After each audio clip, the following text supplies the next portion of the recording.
is the British Track Championships, and I've got to ride 4 kilometres faster than I've ever ridden 4 kilometres before, and there is no margin for error.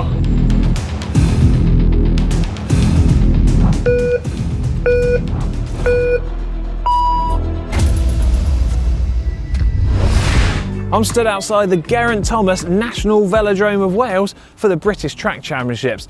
But what the hell made me think entering this race was a good idea?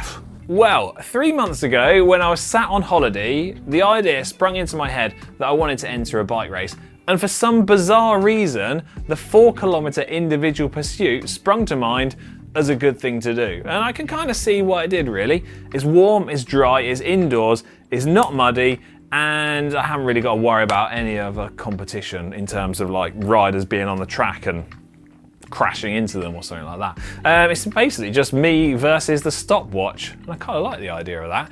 Although the 4 kilometre individual pursuit could arguably be regarded as the toughest of track events. It's just 4.5 minutes, or maybe less if you go quicker, of just pure hell. And when I describe it like that, it doesn't really sound that appealing, does it? In an attempt to make it less like hell and not embarrass myself, I started the long journey of training. Here I am. It's the 2nd of December and I'm well into trying to get fit, faster and a lot better at cycling in my prep for the Track National Champs. There's my bike, there's my turbo. Would you believe it, I've got the day off from filming at GCN Mega Base. It's 8 o'clock in the morning, here I am, hard at work. Right, lots more to come. See you soon.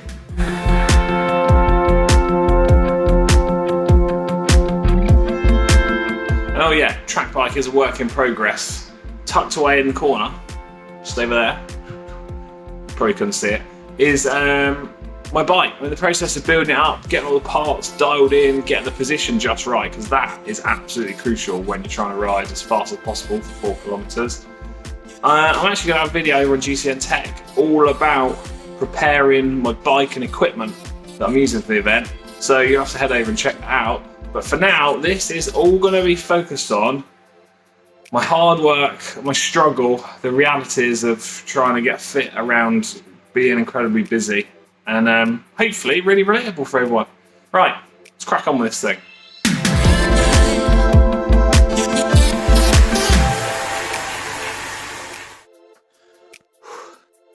I made it in. That's not an easy bit of kit to get on. It's see-through. Look at that. No one needs to see that, that's horrific. Nothing to see here, just a normal guy going about his business in his garage.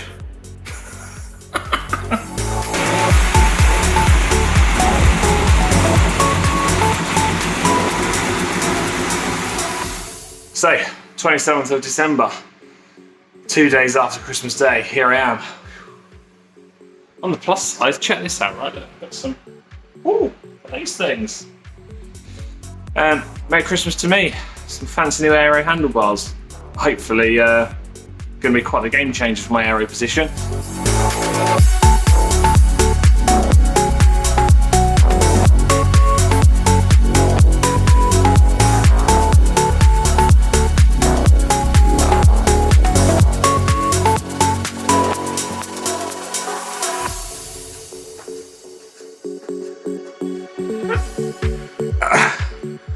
Absolutely awful.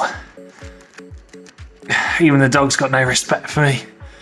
He just walks straight over. He doesn't care. Things can only get better.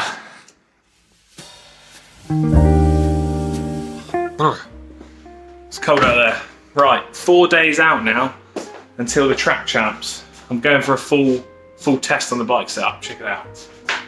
Whoa, look at that. That is a speedy setup. So we've got double disc wheel, tubular tyres, all the aero bars set up, gear set up, speedy pedals. The only thing that I might not have today is world's fastest legs. I'm going to do my best. Also, check this out, right? I'm not sure how I feel about this. Oh, 1 second. I'll show you without a flip-flop on. I'm going to try going with ankle socks. Not because I want to be a triathlete, but because I'm going to be wearing, let me show you, these aero overshoes. Which means I don't really need a sock underneath because it's got the aero material on the top. So I'm going to test that out today. Interesting. Right, it's freezing cold in here. Let me jump on the rollers, get warmed up, just riding easy because we are 4 days away from the big event. Easy day today, tough day tomorrow, then a couple of easy days leading into it. And then all I've got to do is ride 4 kilometres as fast as I've ever ridden 4 kilometres. Right, back to it.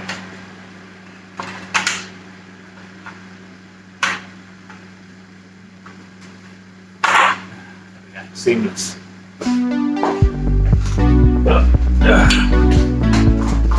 It's the morning of the big day, finally, after months of preparation, training and planning.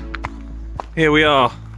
And just like any high performance athlete, I'm starting my day with a dog walk in the freezing cold. Oh, steady. Right, so I don't know if I've explained this or not yet in a previous update, but essentially I've got to go to the velodrome tonight and do a timed 4K effort in order to try and see if I go quick enough to qualify for the first round of qualifying, which is the day after. Now, I'm a little bit apprehensive because, I mean, if I don't go quick enough tonight, this video is going to be a little bit short. I've got to go 4 minutes 24 seconds or quicker, and then I'll qualify for the next day. I think I can do that, but even so, there's still that element of doubt because, well, I haven't really had much practice on the track, so it's going to be interesting. Wish me luck. I'm going to need all the luck I can. Earlier on today, I did ask all the other GCN presenters to film a little prediction of the time that they think I'm going to do. I'm a little bit apprehensive about that. 2 reasons. I don't want them to either underestimate my ability, and I also don't want them to overestimate it as well, because, I mean, that could be really embarrassing. Right, let's get out of here, see what's going on. Good luck, Alex. I reckon I'm going to go 4:19. If you do a 4:19, I'll be well impressed, considering like the build-up you've had. Well, the world record is a 3:59.6, so if we double that... No, I'm only joking. I actually think Alex is going to do a 4:24.5. The good thing about that is that that was the world record that Chris Boardman set all the way back in 1992. The bad news is that will leave him half a second outside the qualifying time. But I think that would be in true GCN presenter style. In fact, if he beats that and does qualify, I'm not sure he's qualified to be a GCN presenter, being that good. I always struggle with track predictions because I never really rode on the velodrome that much, so I don't have a great idea of where, you know, Alex is going to sit in terms of timings. To be fair to the lad, he's going pretty strong at the moment, and he's been pretty rapid recently, so I think he's going to do actually pretty well. He's got quite a short, sharp burst of speed on him, so I think he'll qualify by the kind of skin of his teeth. So I'm going to guess, well, world record sub 4 minutes now, isn't it? So it's not doing that. 4 minutes 20. 4 minutes 20. That sounds fast. Bradley Wiggins' PB in the pursuit was 4:15. I think he did in the Olympics one time before it stopped being an Olympic event. And Geraint Thomas's PB in individual pursuit isn't much quicker than that. I think that's about 4:16, 4:17. So if he does 4:19, that'd be good. Will he qualify or not? I'm not too sure now. I'll stick with 4 minutes 20 though. I'll stick it in there. Go on, Alex. Good luck, mate. You can do it!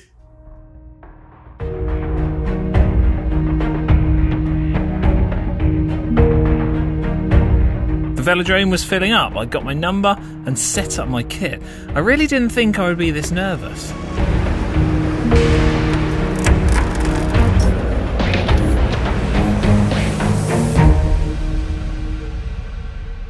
It was finally time to get out on the track for a few laps practice before the competition started.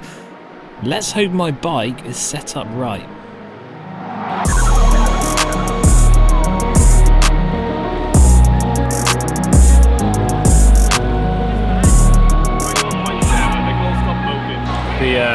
reality of what lies ahead has slowly dawned on me.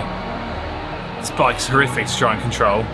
I'm halfway up the track every time I go at any speed. So those last few laps we've done have been like the most valuable lesson, I think. Buckle up. I mean, I did ride relatively hard, but it's hot. Okay, right, super quick update. So far since arriving, I've signed on, I've got kitted up, I've been out for a few practice laps. That sort of scared me more than helped me. I haven't warmed up yet, contrary to how much I'm sweating. I need to actually head over and get my bike checked in a minute to make sure it's UCI legal. Everyone here looks very serious. I'm out of my depth. Right, so now I'm going to get my bike checked. Over here is the official rig to make sure that everything's in the right place and meets the regulations. Moment of truth. With my bike given the seal of approval by the commissaires and my race run fast approaching, the reality of the task ahead was really setting in. At home, I felt a lot more confident than what I feel right now. So the heats before me are going on, and there's people that look really, really quick, like this guy's just didn't make the time cut. So I'm trying to put that out of my mind, and I've just got to do the best I can do. That's all it comes down to.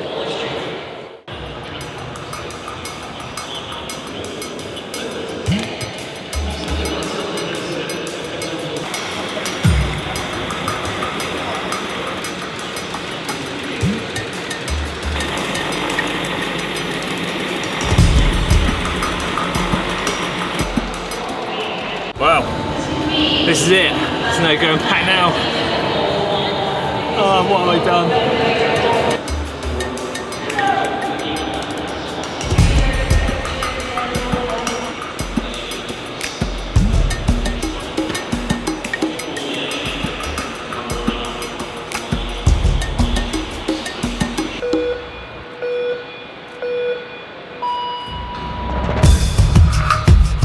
Pistol fired, and it was maximum effort to get up to speed before trying to get into that aerodynamic tuck as quickly as possible and settle into the pace which I was hoping to hold all the way through to the finish line. I could feel Fred was gaining on me, and I tried my best to hold him off. Fred managed to catch me, and I tried to hold his wheel, but there wasn't enough in the legs. Coming into the last few laps, I dug in and pushed towards the finish line.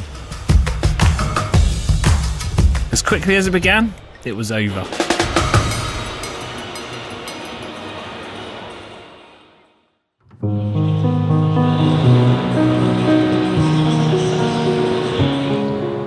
Well, I didn't know what to expect here. Well, I knew one thing. I knew it was going to be incredibly tough. And saying that is the biggest understatement ever.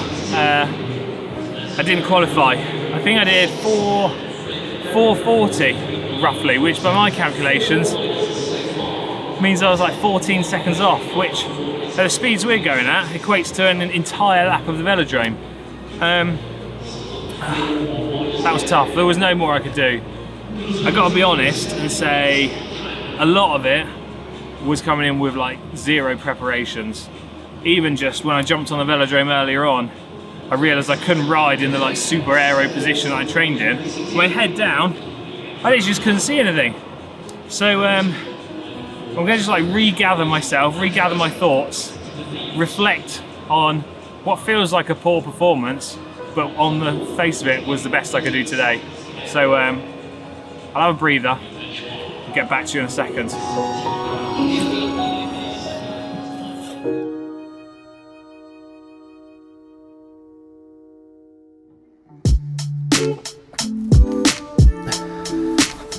I'm back. I'm outside the velodrome on a cold, grey, drizzly winter's morning after an average night's sleep, should I say, as I was mulling over my somewhat mediocre performance from last night. But I thought, what better time to sit down and have a little debrief and run through of how last night went. So, first thing we're going to do is run through how the actual race went, and then we're going to move on to the improvements and things that I would change if I was going to do this event again. I guess you could say almost like my list of excuses, but yeah, whatever, we won't call them that. So the race overall, I think it went okay. In terms of the start, using the start gate, plain and simple, I've done that loads of times before, no issues there. I got out of the blocks, and then it was a case of like, well, I haven't actually practiced this effort for so long, so it's a really fine balance between riding as hard as possible to get up to speed really quickly, but also holding back a little bit of that effort to make sure that you don't overexert yourself and then really fade towards the end of the event. And there is a really fine balance to that. And having not practiced it, I just simply haven't got the muscle memory to be able to judge that correctly. So that set me off on the back foot ever so slightly. General pacing of the event, yeah, I think it went okay. Once you're up to speed, it's a case of trying to hold the black line as best as possible and just maintain that constant effort before trying to elevate your pace a little bit towards the finish line. Generally, I think I did quite a good job of that. It was okay. Pacing could have been a little bit better, but the big downfall for me was a lot of my technique and positioning on the track and my positioning on the bike in order to try and be aerodynamic, yet still see where I was going. So having not been able to have any time on the velodrome to actually practice before, other than about an hour before my race, it did quickly dawn on me that it's much harder than I remember. I think the biggest issue that I had to overcome was two really, predominantly that it dawned on me that I really couldn't see anything where I was going with riding with my head down, which is basically the position you've got to ride in these days to be as aero as some of the top riders. And just head down like that, honestly, I don't know, it's hard to relay across the perspective of the view that you get, but basically you can see this far in front of your front wheel and you've just got to trust and hope your instincts are right on following the right line on the track. And with minimal practice, or no practice in my case, it's like near impossible to do. So I had to ride my head up, ruining aerodynamics to slow me down. And then even just the case of holding the black line through the bankings and then drifting up slightly and then back down to the black line, I was all over the place. Half of the time I was up on the red line on the track, which means I'm just riding around even further than what I need to, again costing me more and more time. So there is a long list of excuses that I'm gonna sort of throw out there as the reasons behind my performance. But I think there's plenty of room for improvement should I come back and do this event again. Now, I think I would be the first person to say that if you want to improve at anything in life, it's actually relatively simple. You just got to practice and practice a little bit more. And in reality, that has been my only sort of downfall of this event. I've practiced certain elements of what contributes to a good performance here at the 4 kilometre pursuit, and I've overlooked and neglected a chunk of the other stuff. So physical fitness, pretty good. Position on the bike, okay if I could hold it and maintain it, which I couldn't. But otherwise, technique and just having time on the velodrome to practice everything is really where it all kind of fell apart for me. Now, to put this into some sort of context, rather than just me rambling on and giving my little excuses out. So Fred Meredith, the guy that was on the velodrome doing his time at the same time as me, he only just beat the qualifying time, which is great news for him. But he came over and said to me, well, he's been riding the velodrome twice a week for the last 2 months, practicing and building up towards this event. And well, yeah, last time I raced it, it was like 8 years ago. So it kind of makes sense when you think about it like that. He also said the air density yesterday was really rubbish and like slow, heavy air. But let's be honest, I don't think I can blame air density for my own poor performance. Anyway, right, so the most important thing is that I've enjoyed the process of building up to this event, doing it and sort of putting myself out of my comfort zone and making life a little bit difficult for myself. And I highly encourage other people to put yourself in this situation. It has been great fun and I certainly enjoyed doing it, and it did give me a good purpose and goal to work towards during winter, trying to improve my fitness. So really, to sort of wrap this up, I'm going to leave the velodrome and leave the British Track Championships with mixed feelings really. Partly I can leave with my head held high, thinking I've done the best that I could with the time and the resources that I had available to me. So that's like a positive. But also, I feel like I'm gonna leave with my tail between my legs in an aspect, really, because I am so disappointed.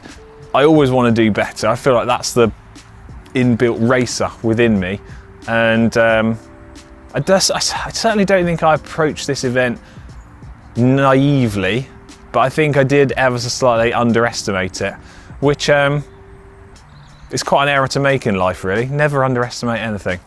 Well, there we go. Hope you enjoyed this video. If you have, please give it a big thumbs up. Let me know in the comments section down below what you thought of my performance, and if you've ever done the 4-kilometre pursuit yourself. And also, if you want to take a closer look at my bike and all my setup I've used, we've got that video over on GCN Tech. Right, I'm out of here. See you later.